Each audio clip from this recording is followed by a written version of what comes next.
Hi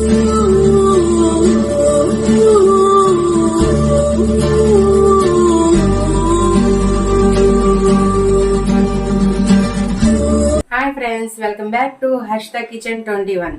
friends, ఈ రోజు నేను మిర్చి బజ్జీ చేద్దాం అనుకుంటున్నాను.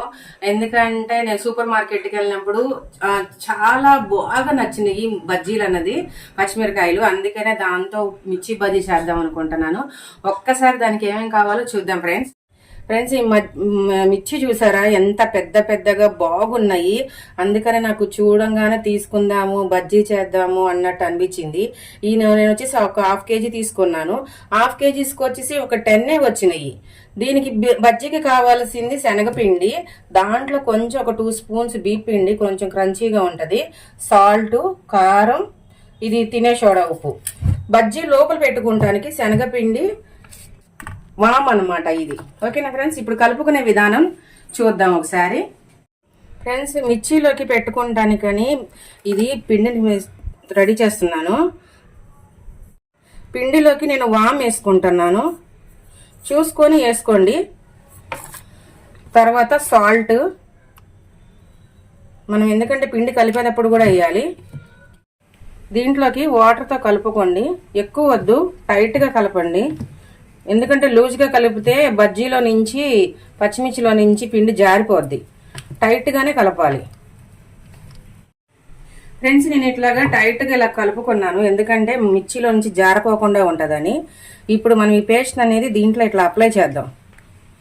అప్లై చేస్తే మనం ఆయిల్లో వేసినప్పుడు లోపల ఉన్న పిండి కూడా మంచిగా ఉడికిద్ది, మనకి కారం అనేది లేకోకుండా ఉంటుంది. చూడండి ఫ్రెండ్స్, నేను లైట్గా రాసుకున్నాను అంతే, ఎక్కువ తీసుకోలేదు. ఫ్రెండ్స్, ఇవన్నీ మిర్చి అన్ని నేను అంతా స్టఫ్ లోపల పెట్టేశాను. ఫ్రెండ్స్, ఇప్పుడు నేను మిర్చి బజ్జీలోకి నేను ఇది పిండి కలుపుకుంటున్నాను. ఇది వచ్చేసి శనగపిండి అనమాట, ఒక ½ కేజీ పైన తీసుకున్నా నేను. దీంట్లో ఒక 2 స్పూన్స్ ఏంటంటే బియ్యం పిండి. ఈ బియ్యం పిండి వేస్తే కొంచెం క్రంచీగా ఉంటుంది, బజ్జీ మనకి చాలా టేస్ట్ ఉంటుంది. దానికి తగ్గట్టు సాల్ట్, పిండికి తగ్గట్టు. తర్వాత కారం, కారం అనేది చూసి వేసుకోండి, కారం, ఉప్పు అనేది. తర్వాత బేకింగ్ సోడా.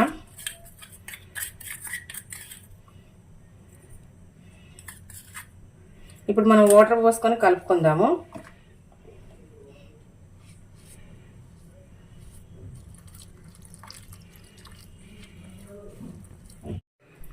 ఫ్రెండ్స్, ఇలాగా బజ్జీలు అన్నది పిండి ఇలా మంచిగా కలుపుకోవాలి. చూడండి, మంచిగా జారిపోతుంది, తిక్కుగా కూడా ఉంది.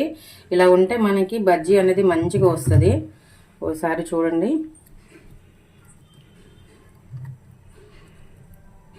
చూసారా మంచిగా ఉంది. వేసేటప్పుడు ఇలాగని ఇలాగ లైట్గాని ఇలాగేద్దాము. ఇప్పుడు ఆయిల్ హీట్ చేసుకుందాము. ఆయిల్ హీట్ ఎక్కిన తర్వాత అప్పుడు మనం మిర్చి బజ్జీ వేసుకుందాం.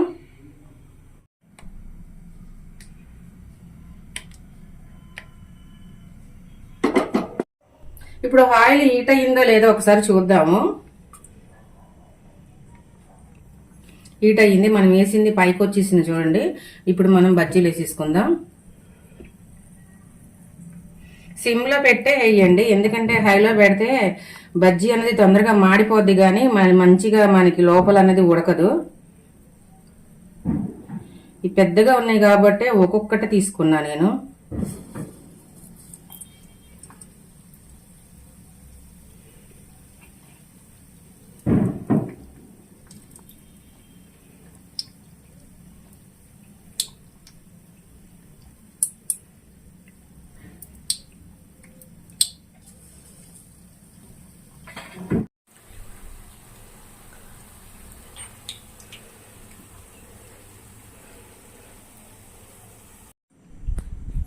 ఫ్రెండ్స్, మనకి మిర్చి బజ్జీ రెడీ అయిపోయినాయి. ఒక్కసారి టేస్ట్ చూద్దాము ఎట్లా ఉందో.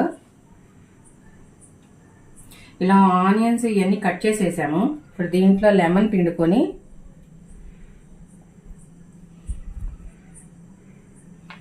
టేస్ట్ చూద్దాం ఎట్లా ఉందో. అసలు ఇది చూస్తుంటేనే ఈ లెమన్, ఈ ఆనియన్స్, కొత్తిమీర నోరు ఊరిపోతుంది. ఒకసారి చూద్దాము.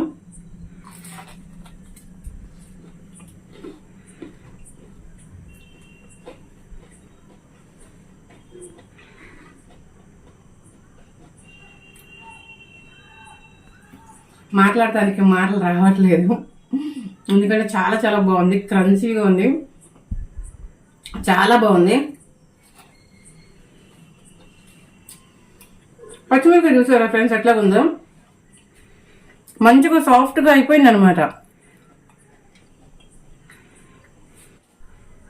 చాలా చాలా టేస్టీగా ఉన్నాయి ఫ్రెండ్స్. అంతేకాకుండా నేను పిండి ఇంకొంచెం కలిపి నేను ఇలాగా అరటికాయ బజ్జీ కూడా, బంగాళదుంప బజ్జీ కూడా వేసాను. ఇవి కూడా ఒకసారి టేస్ట్ చూద్దాము. ఇది వచ్చేసి పుదీనాకు చట్నీ,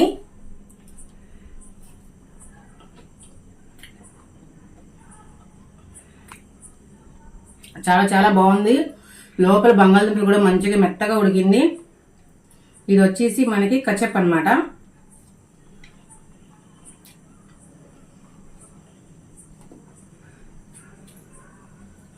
ఈ బంగాళదుంప బజ్జీ రెండిట్లకి కాంబినేషన్కి చాలా చాలా బాగుంది. మీరు కూడా ఒకసారి ఇలాగ ట్రై చేయండి. పిండి కనుక మిగిలిందంటే పచ్చిమిరకాయ బజ్జీలు వేసేటప్పుడు ఇలాగ కంపల్సరీ బనానా కానీ లేకపోతే బంగాళదుంప కానీ ఏదో ఒకటి ఇలా బజ్జీ వేసుకోండి, చాలా చాలా టేస్టీగా ఉంటుంది. ఫ్రెండ్స్ లైక్ చేయండి, షేర్ చేయండి, సబ్స్క్రైబ్ చేయండి, బెల్ ఐకాన్ క్లిక్ చేయండి. బెల్ ఐకాన్ క్లిక్ చేస్తే ఏంటంటే మేము పెట్టే ప్రతి నోటిఫికేషన్ మీకు వస్తుంది. Bye friends.